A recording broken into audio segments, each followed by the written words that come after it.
qui s'est fait connaître à toi comme le Dieu Alpha, le Dieu Emmanuel et le Dieu Oméga, reste toujours le même. Hier, aujourd'hui et éternellement. Ce Dieu ne change pas. Sa parole reste toujours la même. Dieu ne changera rien de sa parole. Même si nous les hommes, nous sommes infidèles, lui reste fidèle. Et c'est cette fidélité que nous avons encore à célébrer aujourd'hui. À travers cette occasion que Dieu nous donne. Oui, la première partie du dernier culte de l'année 2023. Fidèle, il est. Il est avant toute chose. Il sera après toute chose. Il a donné début et fin à toute chose. Mais à lui-même, il dit, je suis l'Éternel. Le Dieu qui ne change pas. C'est de cette réalité que nous allons parler encore. Comment connais-tu ce Dieu? Est-il vraiment le Dieu immuable? Le Dieu qui ne change pas? Comme il nous le dit.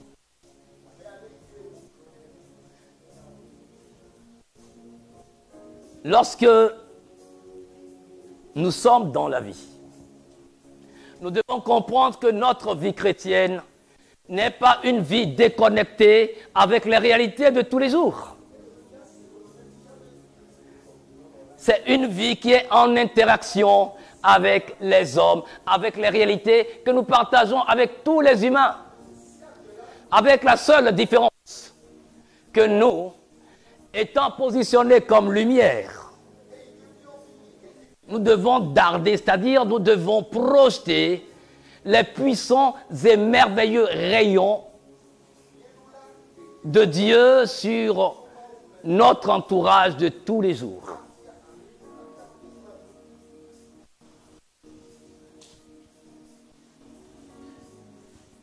Quand nous prenons l'image qui est affichée pour ceux qui le voient, c'est l'une des positions d'exercice. Veuillons nous asseoir, s'il vous plaît.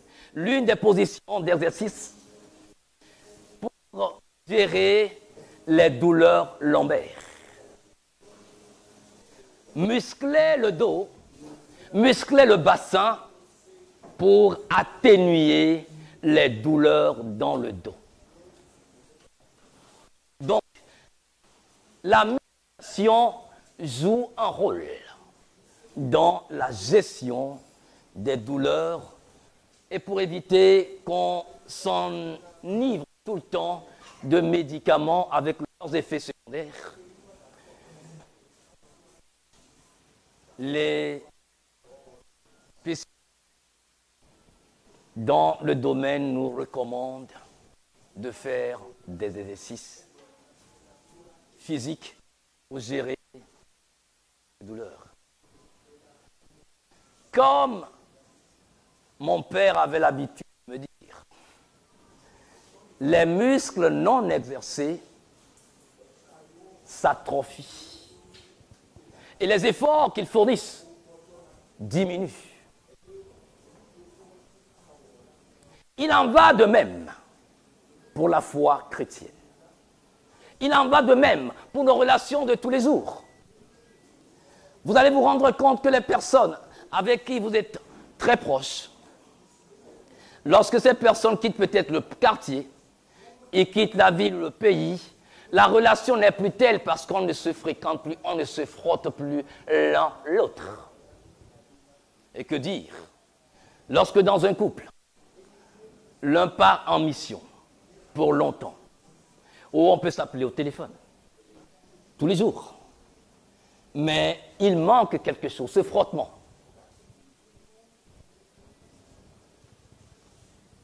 Le Seigneur, le Saint-Esprit,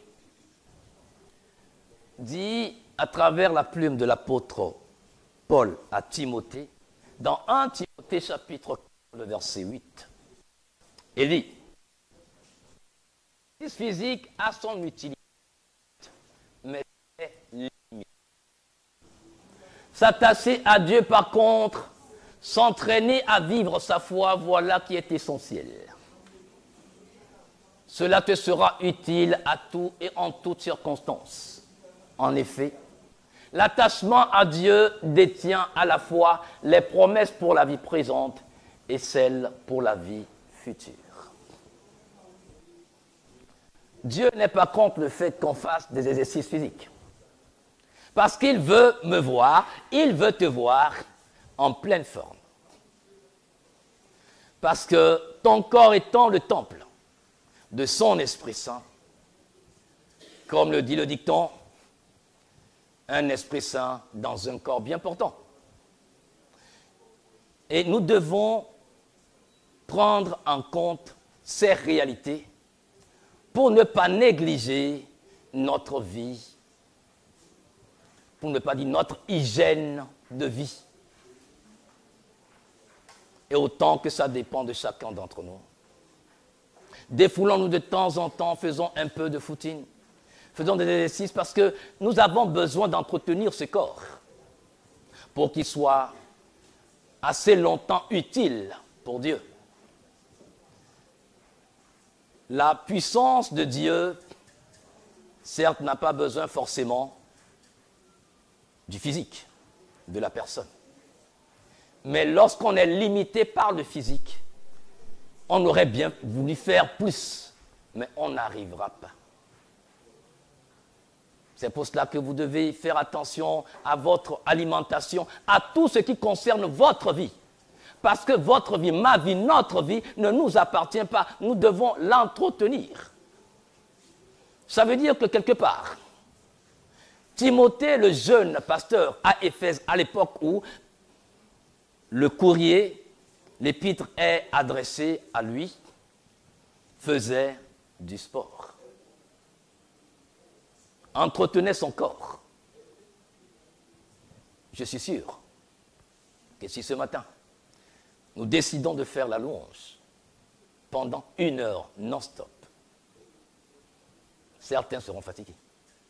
Parce que vous n'êtes plus habitués à exercer votre corps à ce genre d'épreuve.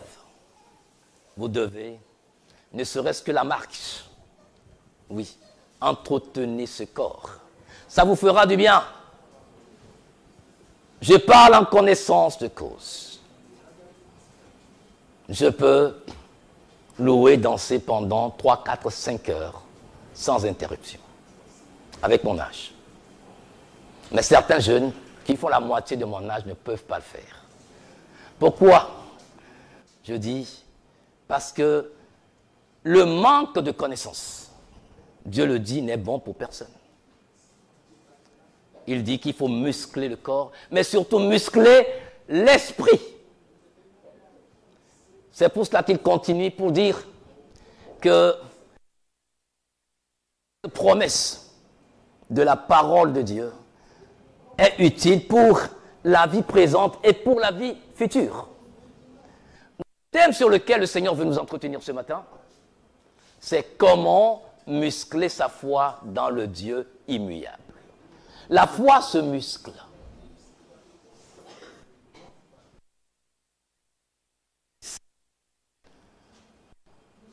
De la parole de Dieu. Vous ne pouvez pas développer une foi en dehors de la parole de Dieu.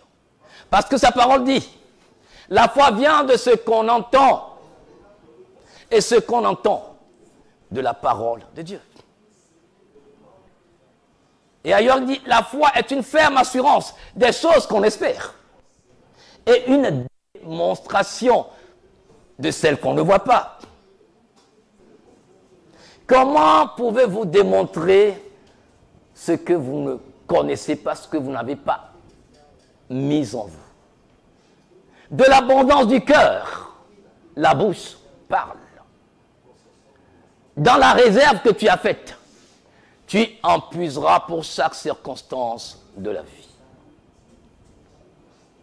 L'immuabilité fait partie de l'un des caractères principaux, pour ne pas dire de l'un des caractères essentiels de Dieu. Quand nous parlons de l'immuabilité de Dieu, nous parlons du fait que Dieu ne change pas. C'est un fait. C'est un fait. Dans Malachie chapitre 3, le verset 6, il dit, « Car je suis l'Éternel, je ne change pas. » C'est un fait, c'est une déclaration. Est-ce que tu crois ça? Tout part de là. Je suis l'Éternel, ça veut dire, je n'ai pas de début, je n'aurai pas de fin, je ne change pas. Est-ce que tu crois ça? Oui, j'entends des gens dire, non, ça c'était à l'époque d'Abraham, ça c'était à l'époque de... ça c'était à l'époque de Lot, ça c'était à l'époque de Pierre, ça c'était à l'époque des patriarches. Mais aujourd'hui, ce n'est plus possible. Il a lu dans sa Bible. Mais il dit, c'était avant. Donc il est en train de nier. Malachie 3,6. Il est en train de dire à Dieu, tu mens. Quand tu dis que tu es éternel, que tu ne changes pas, tu mens. Dieu n'est pas un homme pour mentir, ni un fils des hommes pour se repentir. Ce qu'il déclare, ce qu'il promet, ne l'accomplira-t-il pas? Et si la promesse ne s'accomplit pas, est-ce la faute de Dieu ou ma faute à moi? Parce qu'il me dit qu'il ne change pas, qu'il est l'Éternel. Donc il est toujours le même hier. Comme ça ne suffisait pas, Jésus-Christ est venu lui-même confirmer la même parole, dite il y a des millénaires. Il dit, je demeure le même hier, aujourd'hui, éternellement. Et ses disciples aussi l'ont confirmé dans les épîtres. En l'immuabilité de Dieu, pour t'accompagner dans les arts de tous les jours, dans les circonstances de tous les jours, à partir de cette année 2024, peut-il faire la même chose qu'il a fait dans le passé, pour toi, dans ta vie, dans ta circonstance?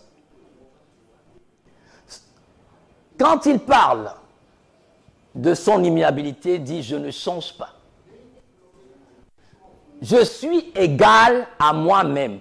C'est-à-dire, les circonstances que toi tu traverses et tu traverseront ne me feront pas changer. Tes circonstances, tes jérémiades, tout ce que tu peux avoir comme pression ne me fera pas changer. Je reste égal à moi-même. Que le vent souffle, que le tonnerre gronde, que la mer se déchaîne, que toute la population de Lomé, des environs de la terre entière se mette en ébullition, je reste zen, égal à moi-même. Quand tu connais ce là, quelles que soient les circonstances par lesquelles tu passeras, tu n'auras pas peur. Il dit, dans son immuabilité, qu'il veut te faire comprendre qu'il est soumis à sa propre parole.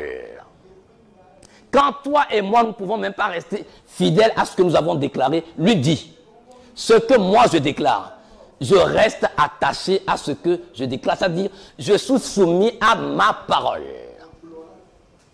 Mais il nous arrive de dire des choses et après dire non, je ne me rappelle pas l'avoir dit, ou je ne me souviens plus l'avoir dit. Mais lui dit, dans son immuabilité, il reste soumis à sa parole, à ses promesses. Quelles sont les promesses que Dieu t'a faites? Quelles promesses as-tu reçues? Et où en es-tu avec ces promesses? Crois-tu en cette immuabilité réalisée dans ta vie?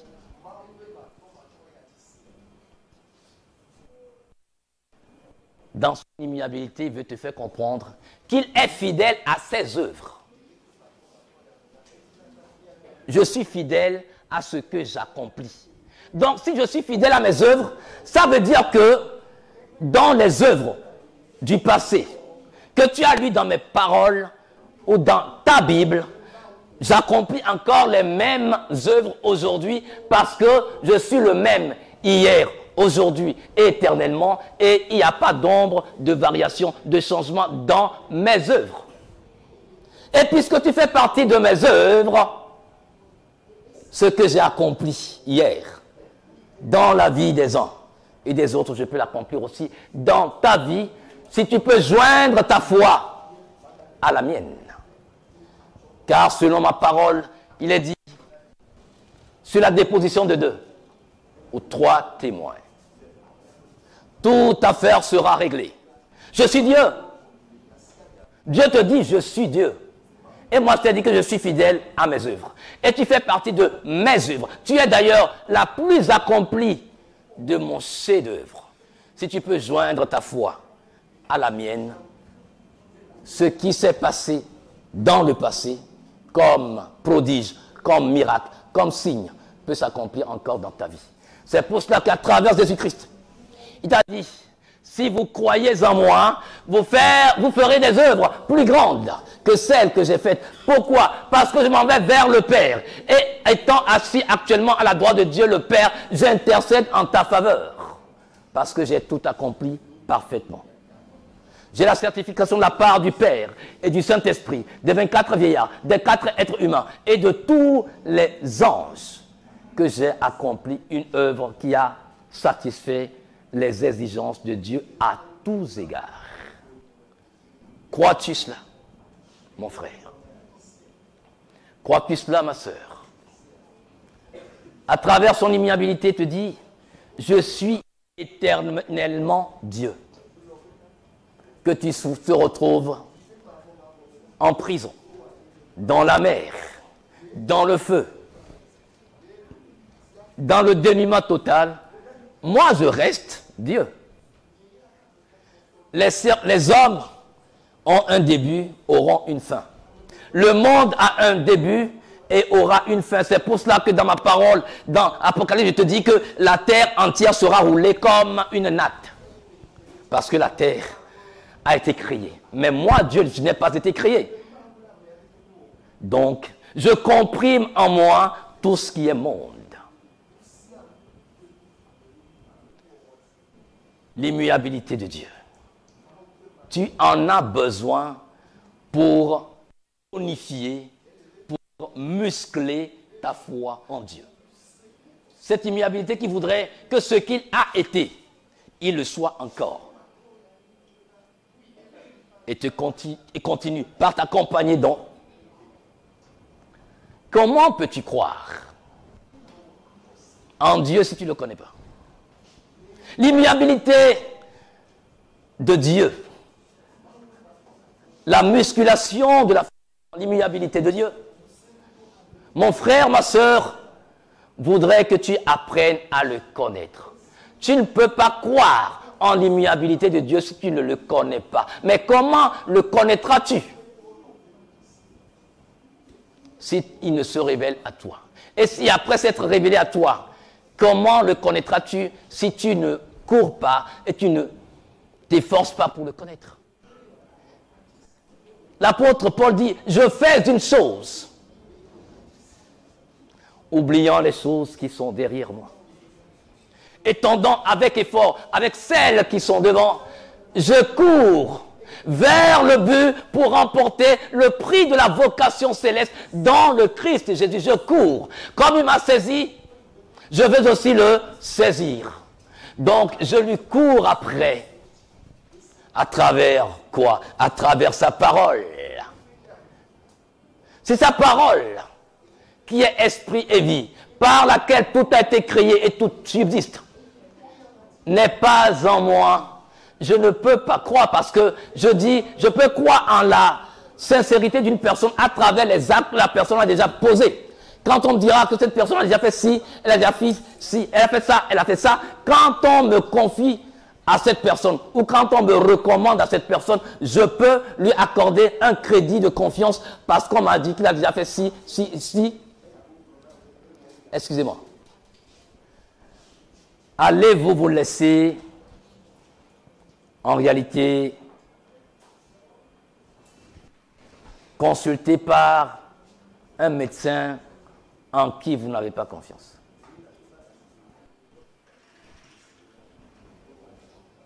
Non?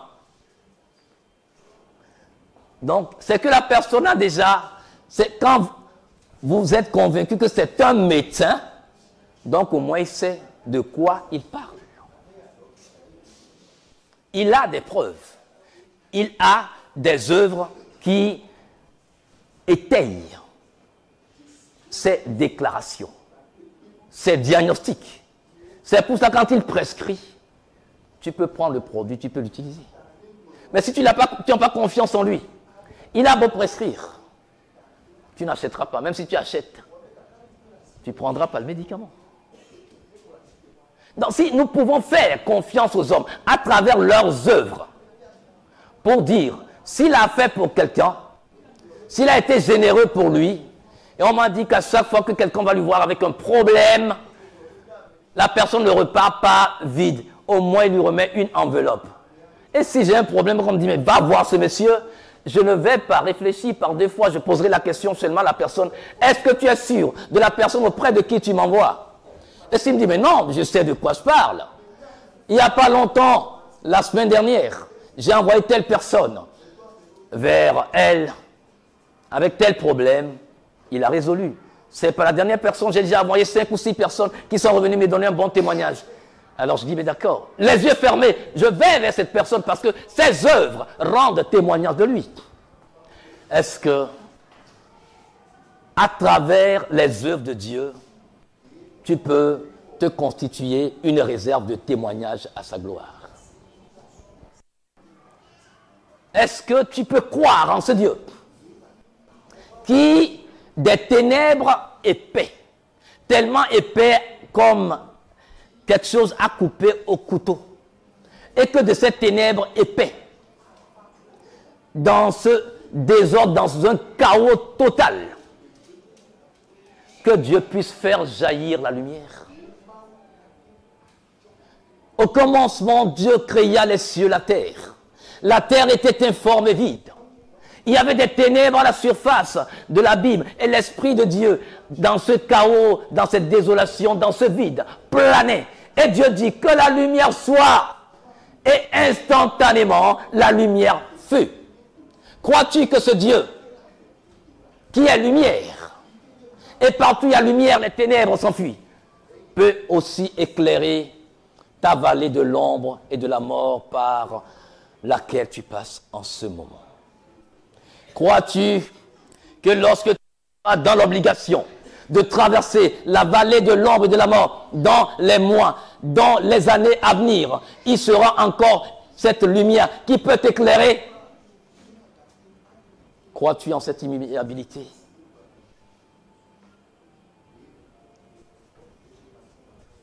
Vous savez,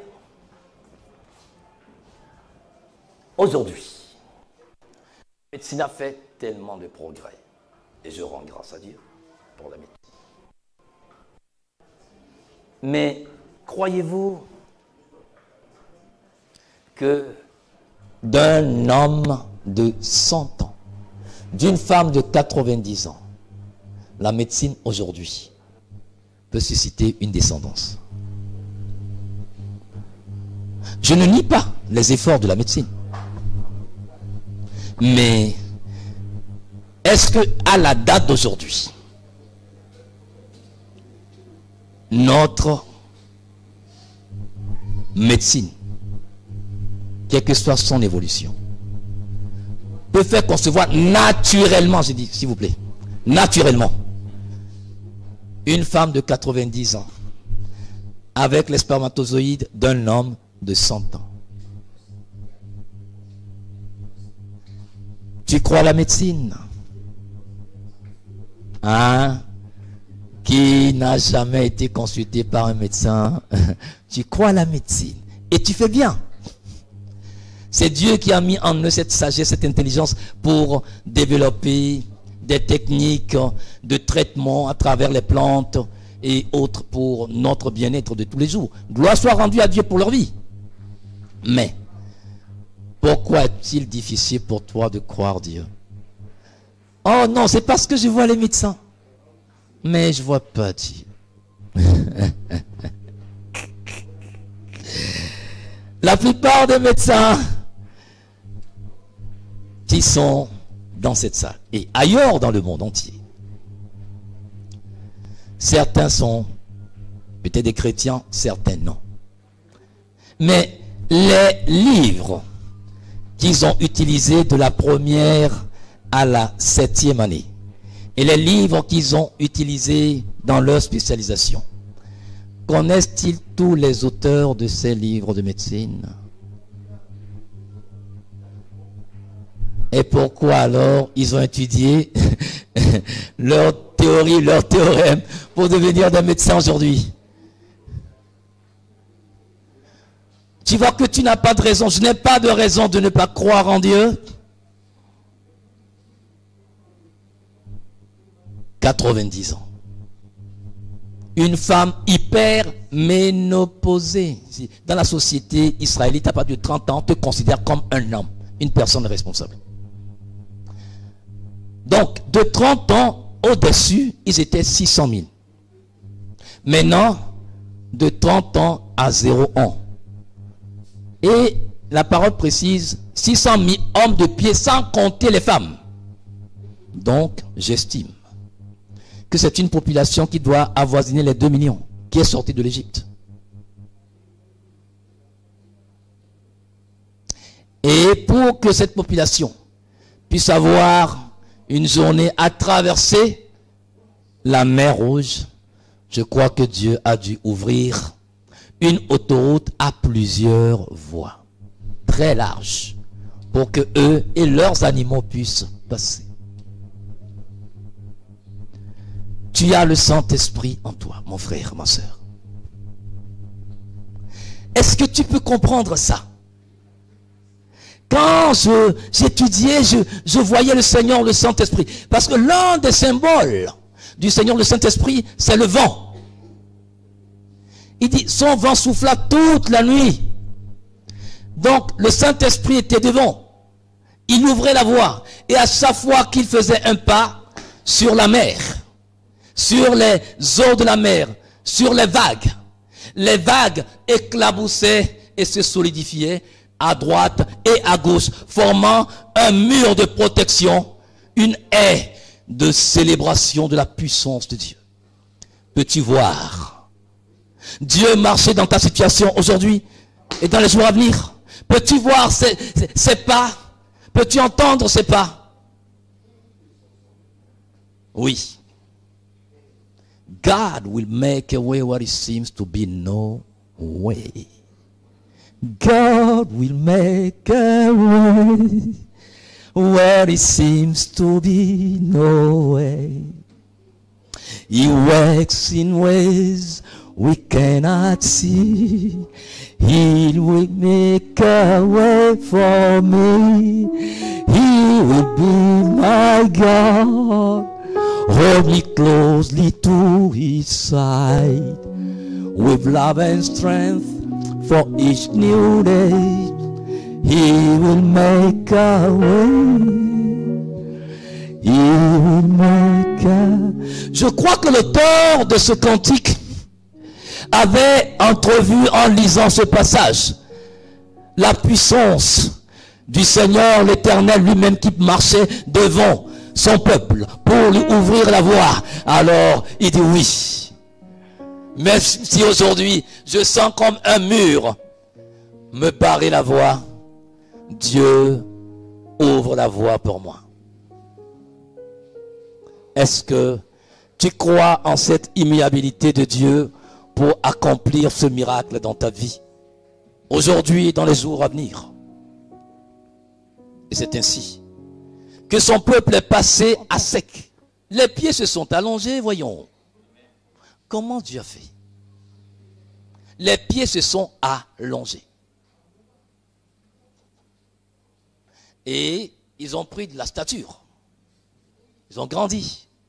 Mais il leur dit, vous n'avez pas eu de vêtements qui soient usés de dessus vous, ni manquer de chaussures à vos pieds. Interprétez ça comme vous voulez. Mais qu'est-ce que je vois dans ça? La fidélité de Dieu. Un Dieu responsable. Il ne peut pas me sauver et ne pas prendre soin de moi. Il ne peut pas me créer et ne pas prendre soin de moi. C'est impossible. Est-ce que tu crois en son immuabilité? C'est l'arme avec laquelle tu vas confondre l'ennemi lorsqu'il te dit qu'il n'y a plus d'espoir pour toi. Rappelle-lui, mon Dieu m'a dit qu'il est l'Éternel et qu'il ne change pas. Il a déjà fait ci, il a déjà fait ça, il a déjà fait ça. Alors, je sais qu'il le fera aussi pour moi. Amen.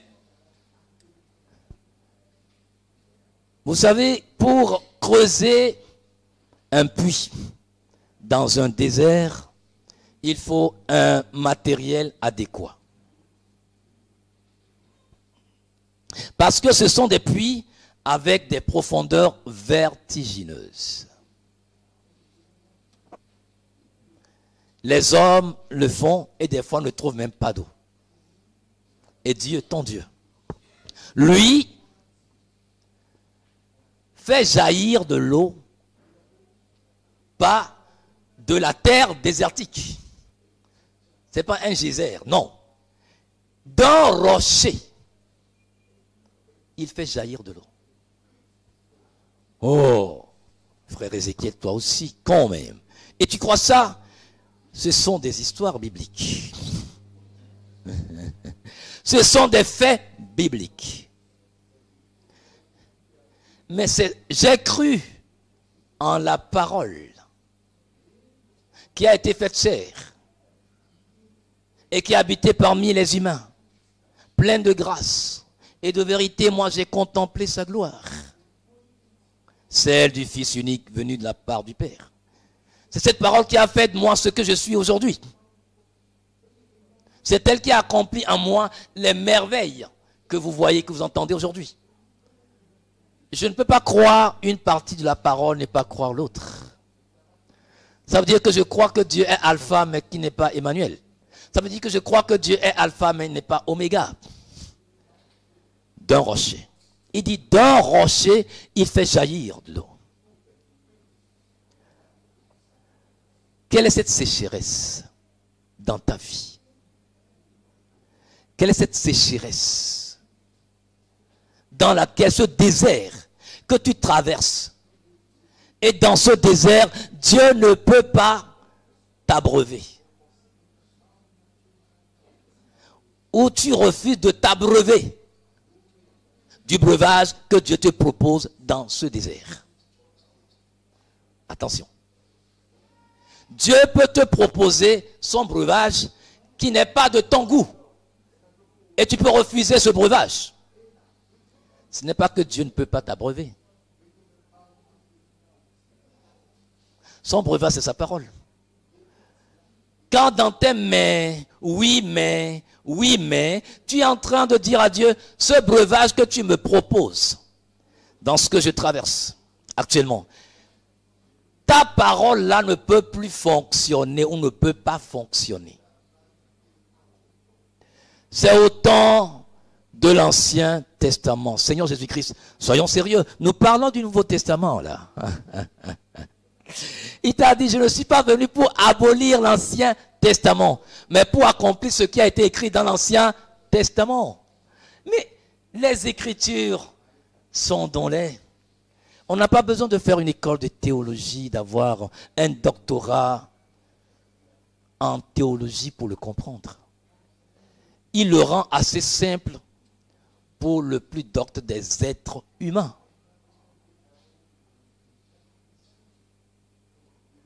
Il est le feu dévorant. Vous savez, est-ce que vous êtes d'accord avec moi que le feu et l'eau ne font jamais un bon ménage? Le feu et l'eau ne peuvent pas s'entendre. Ce sont deux ennemis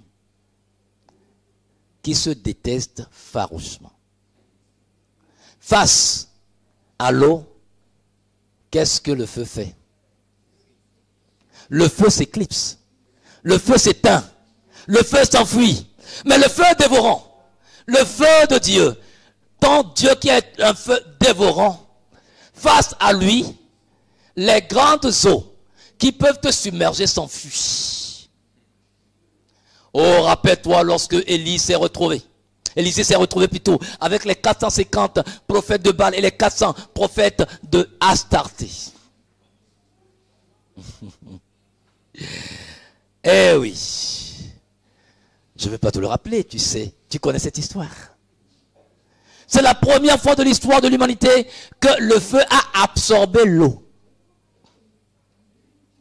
Le feu a absorbé l'eau. Ce n'est pas l'eau qui a absorbé le feu, mais le feu a absorbé l'eau.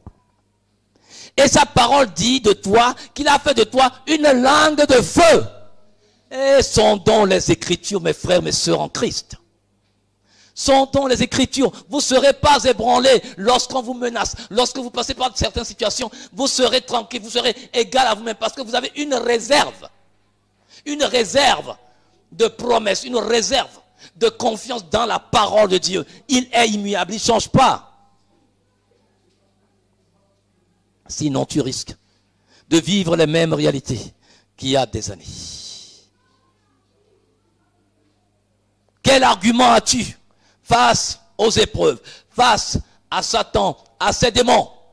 Quelle preuve tu as? Quelle parole tu as pour les confronter? Tu n'as pas de parole, tu n'as pas de preuve, parce que tu ne consultes pas l'écriture de Dieu. C'est pour ça que tu subis. Ce n'est pas la faute de Dieu. Non.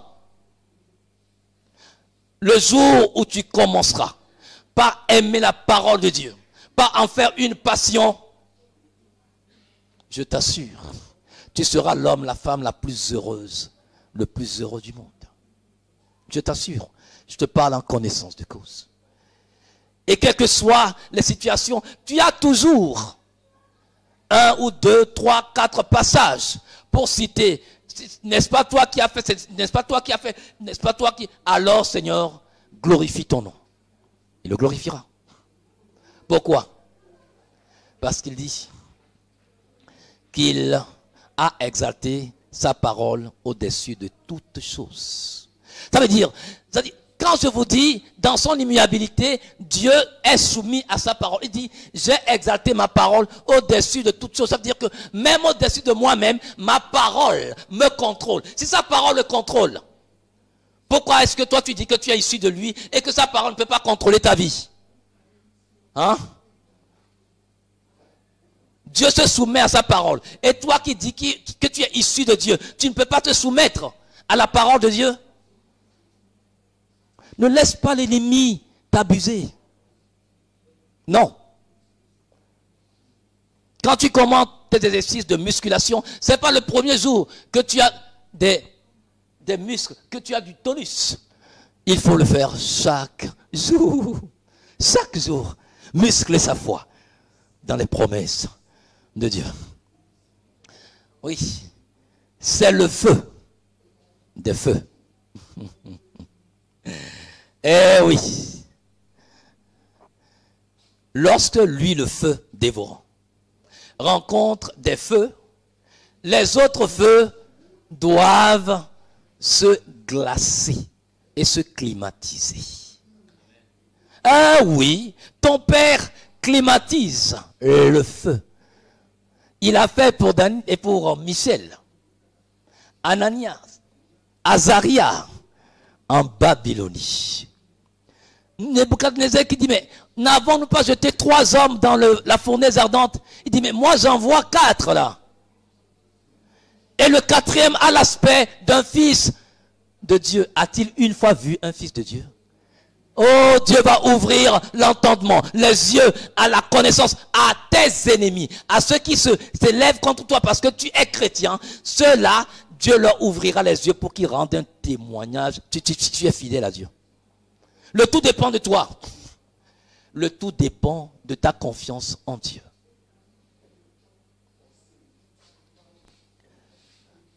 Avant que les hommes n'apprennent à construire des bateaux pour les faire naviguer sur les mers, Dieu déjà savait faire surnager le fer de hache des bûcherons. Les bûcherons, leur hache, ce n'est pas la hache que ma grand-mère utilisait au village pour fendre le morceau de bois avec lequel elle faisait sa cuisine. Pour couper un grand baobab, par exemple, il faut voir la manchette et le fer de hanche. Et il est dit que les disciples d'Élisée ont proposé à Élisée, mais nous allons agrandir ta maison, parce que nous sommes nombreux et le lieu où nous habitons est devenu assez restreint pour nous. Alors, permets que nous allions couper du bois pour agrandir la maison. Mais consent à venir avec nous. Élisée a dit, d'accord, j'irai avec vous. Mais lorsque l'un d'eux abattait un arbre ou une branche, c'était au bord du Jourdain. Le fer de hache est tombé. Il dit, ah, mon maître, ça a été emprunté la hache. Élisée qui pose la question, où est-ce que c'est tombé? Il dit, c'est là. Élisée coupe un morceau de bois. Un morceau de bois qui fait la différence, toute la différence. Oh, suis mon regard. Ce bois infâme. Oh, alléluia. Ce bois infâme sur lequel le Christ Jésus, il y a des années plus tard, s'est retrouvé. Oui, lui, la résurrection et la vie. Oui, quand ce morceau de bois est rentré dans l'eau du Jourdain, ce fer a dû remonter à la surface et surnager. Tant Dieu peut le faire encore aujourd'hui, si tu crois en lui. Hey, mon frère, tu sais, j'en ai tellement de... Je peux passer toute la journée à te citer des versets bibliques comme ça. Oh Seigneur, avez-vous une fois entendu qu'un animal parle le langage des hommes?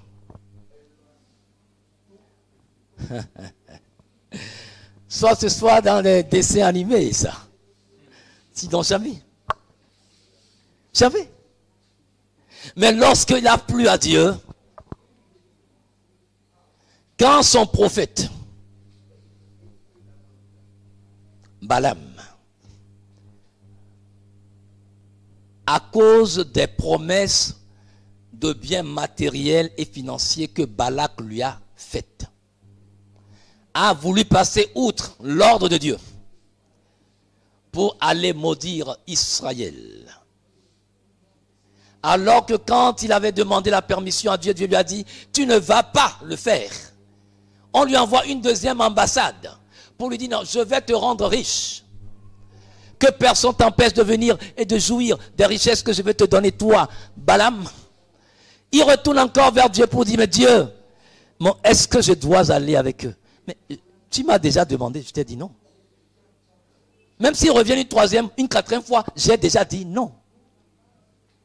Qu'est-ce que Dieu t'a dit dans la situation que tu traverses? Ou Quand tu as prié, qu'est-ce que Dieu t'a dit? Pourquoi tu poses encore la question? Oh Dieu, je sais que c'est ça, mais tu peux, par rapport, je sais que tu m'aimes.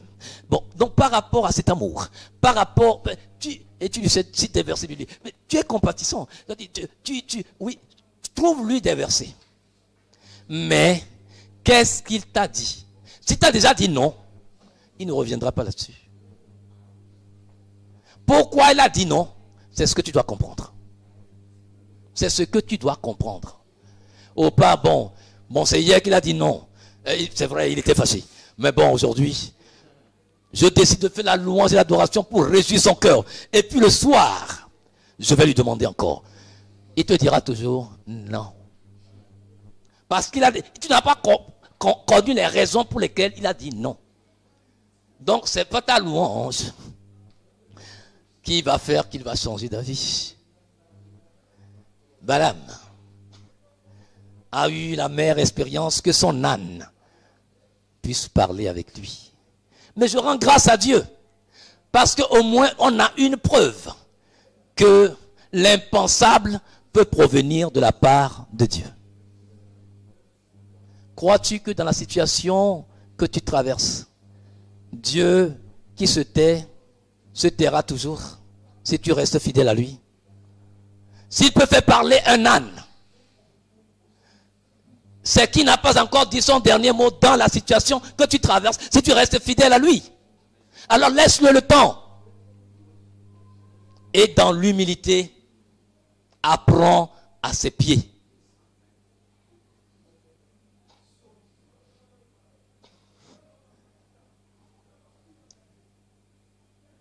C'est lui qui crée le jour le plus long. Dieu peut mettre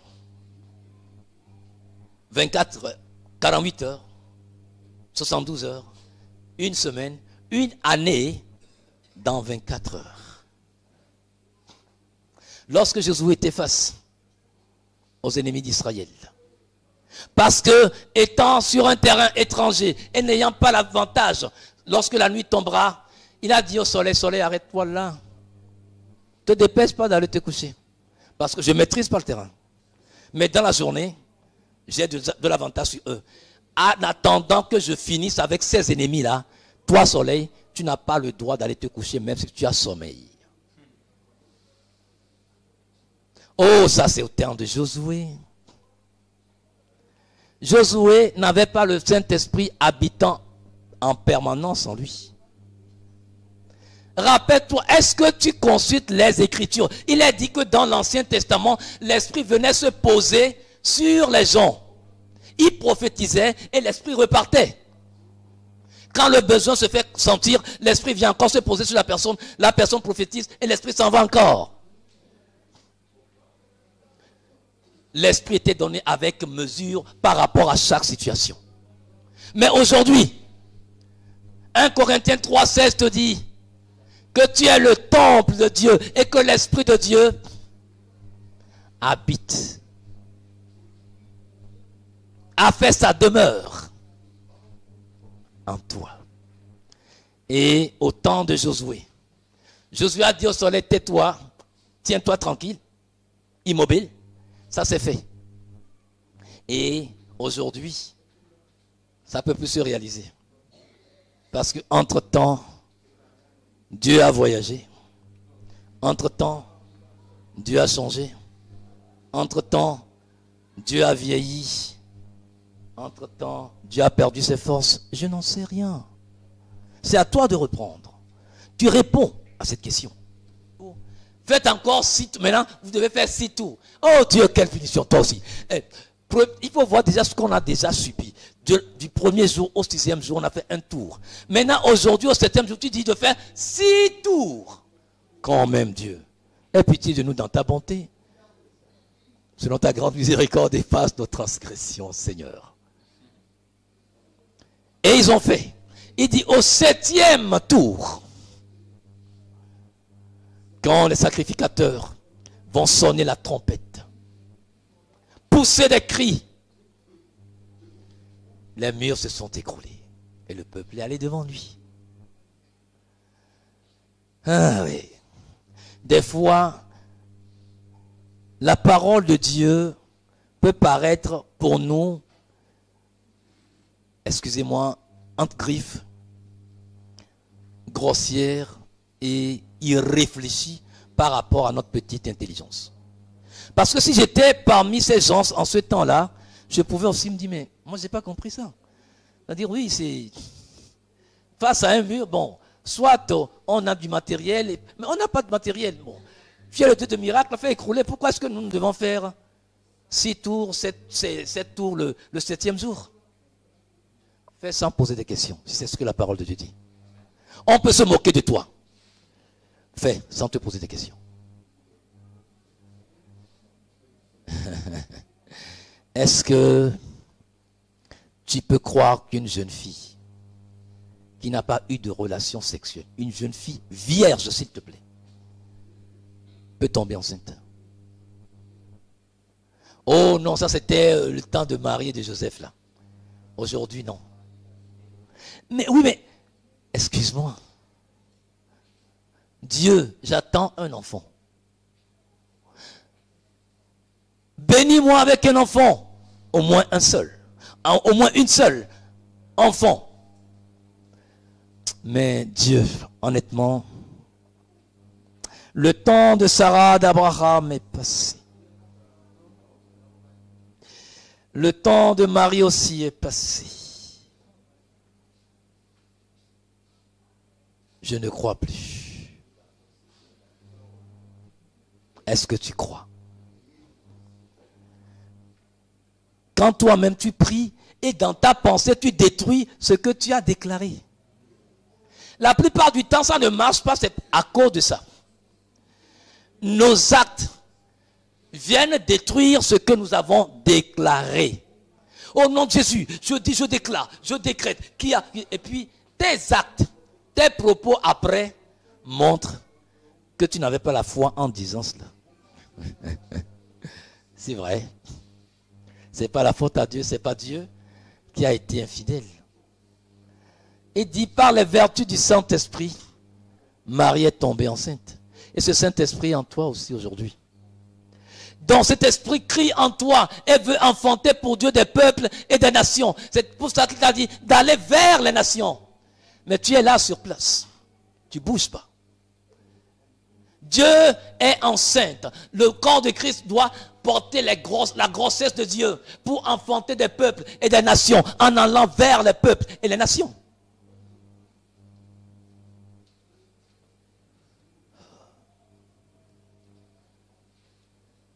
Ton Dieu, avant que les hommes créent ou fabriquent des avions pour des combats aériens, depuis les airs, Dieu savait combattre. Rappelez-vous de la bataille d'Azéka dans Josué 10. Dieu a fait pleuvoir du ciel contre la coalition des ennemis qui vinrent contre Israël. Dieu a fait pleuvoir des pierres de grêle. Et quand son jugement devait s'abattre sur Sodome et Gomorrhe, il a fait pleuvoir un déluge de feu sur Sodome et Gomorrhe.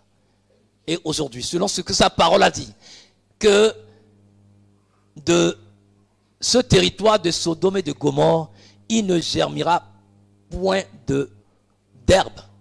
C'est-à-dire, ce sera un territoire désertique pour l'éternité. Aujourd'hui, allez dans le désert de Jordanie. C'est le désert le plus rude du monde. Le désert de Jordanie correspondait, selon les fouilles, à Sodome et Gomorrhe. Il n'y a même pas une herbe qui pousse dans ce désert. Ça ne peut pas. C'est Dieu l'a dit. Ça doit être comme ça. Crois-tu en Dieu? Crois-tu dans les déclarations de Dieu, dans les actes de Dieu? Prends Dieu au mot. Il dit, rappelle-moi mes souvenirs, prends-moi au mot, rappelle-moi mes promesses. Mais tu n'en connais pas, comment tu peux le lui rappeler? Tu crois que Jésus-Christ est ressuscité d'entre les morts? Ça, je n'ai pas besoin de faire de commentaires là-dessus. Est-ce qu'il peut ressusciter ton couple? Est-ce qu'il peut ressusciter ta relation? Est-ce qu'il peut ressusciter tes affaires? Est-ce qu'il peut? Est-ce qu'il peut? Est-ce qu'il peut? Est-ce qu'il peut faire surnager ta promotion sur laquelle certaines personnes mal intentionnées sont assises depuis? Crois-tu ça? Et pourquoi tu ne parles pas? Quand on croit, on parle, non? Il a dit, j'ai cru, c'est pour cela que j'ai parlé, non? Quand tu crois que tu ne parles pas, oh, Dieu même sait, au moment voulu, il le fera. Si Josué avait dit ça, ah oui, si Josué avait dit ça, y aurait-il de l'histoire aujourd'hui à raconter?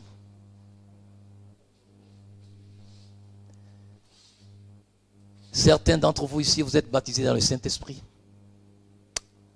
Vous parlez des langues que vous n'avez jamais apprises. Et vous les parlez mieux.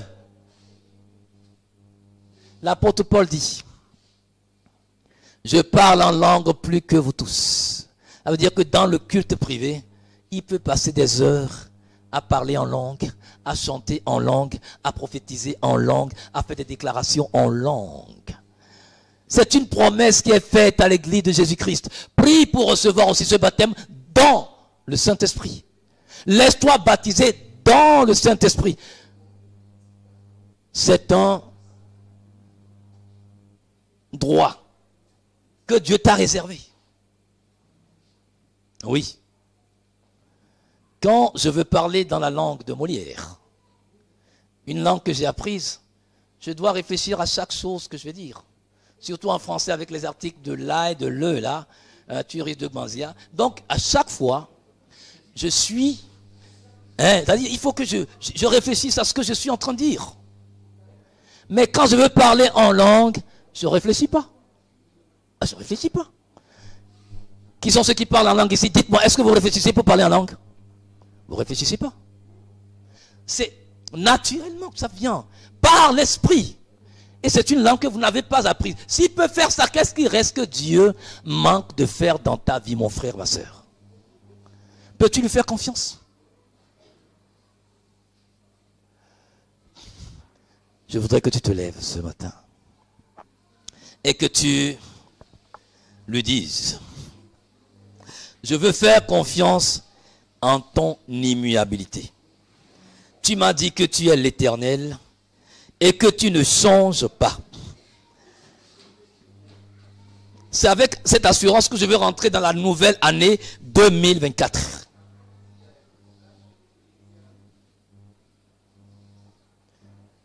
Booste ma foi pour ta parole. Muscle ma foi pour ta parole. Car j'ai un prix à gagner, des victoires à remporter. J'ai des combats qui m'attendent. J'ai des batailles qui m'attendent. J'ai des guerres que je ne maîtrise pas. Je ne maîtrise pas le terrain. Je ne maîtrise pas les stratégies de l'ennemi. Seigneur, j'ai besoin de muscler ma foi dans ta parole. Et quand je rentre dans ta parole, Seigneur, laisse-toi découvrir. Laisse-moi te découvrir dans ta parole. Oh, alléluia. Parle-lui. Dis-lui, Seigneur, j'ai quelques preuves de ton immuabilité. Et je crois que ce que tu as fait dans le passé, tu peux encore le faire aujourd'hui dans ma vie. Parce que tu ne changes pas. Seigneur, je crois que tu ne changes pas.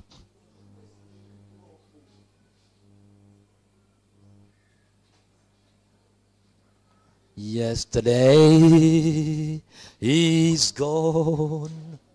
Another day has come. Do something new in my life. Yesterday is gone. Another day has come. Oh, do something new in my life. Yesterday